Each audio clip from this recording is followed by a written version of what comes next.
The China warning against Taiwan military triggers big fight in South China Sea.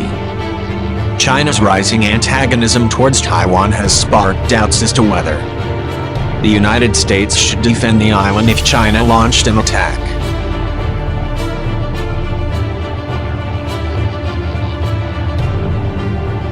China's latest move involved two People's Liberation Army's Yuan H-6 bombers getting close to Taiwan's air defense identification zone from the east on Sunday. They neared the island's identification zone after flying from the East China Sea through the Miyako Strait between the Japanese islands of Okinawa and Miyakojima, the Defense Ministry in Tokyo revealed.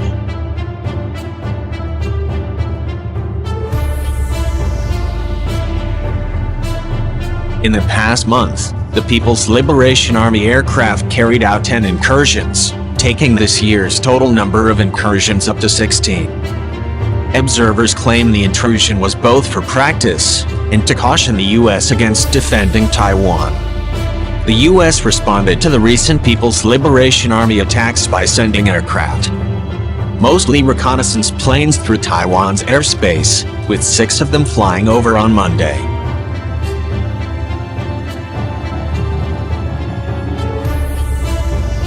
The South China Sea probing action, a Peking University think tank. The U.S. moves were likely intended to audit Chinese military activity in the Bashi Channel and South China Sea. Taiwan's defense ministry has insisted it is completely in control of traffic in the air and sea surrounding Taiwan and urged its citizens to remain calm.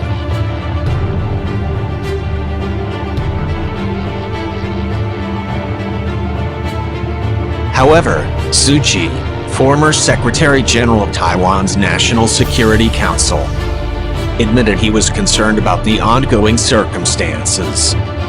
Given the military imbalance between Taiwan and the mainland, the absence of cross-strait dialogue, and no efficient communication mechanism in place between the U.S. and the mainland, I am worried about the situation because anything could happen.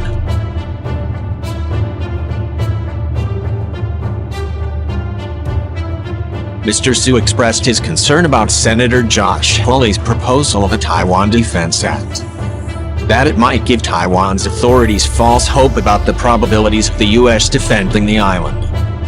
Taiwan is seen by China as an erratic province that must be taken back, and it is willing to use force needed.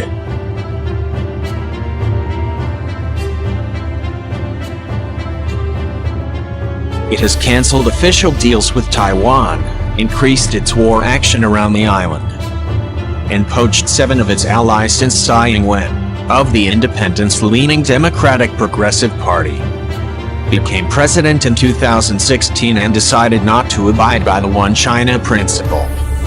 But Ms. Tsai has faced criticism over her lack of criticism of the U.S. and President Donald Trump's handling of the country's social unrest.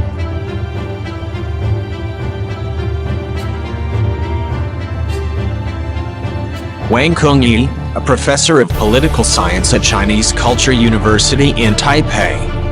It did not come as a surprise that Ms. Tsai did not comment on the U.S. period of social unrest and protests.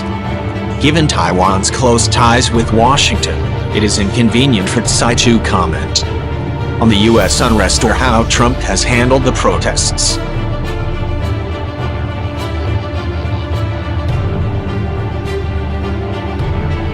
She is likely to draw criticism if she says something good about Trump. She might as well keep silent. However, Ms. Tsai approach to police brutality and the breach of human rights in Hong Kong differed. Her government has adopted a policy of countering China, so it's not surprising for her to speak out against what has happened in Hong Kong, which is under the control of Beijing.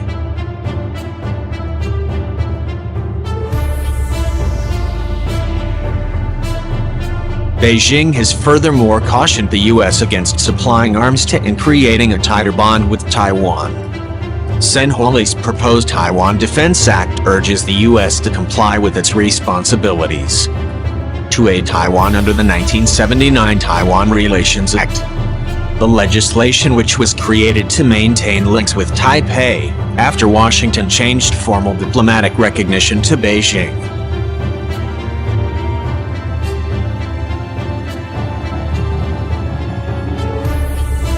It also urged the U.S. Department of Defense to keep the power to defeat a People's Liberation Army incursion, and inform routinely on its development, but Mr. Su urged the Tsai administration to read into the Taiwan Defense Act's wording as the meaning of fait accompli defined when the U.S. was no longer able to help Taiwan.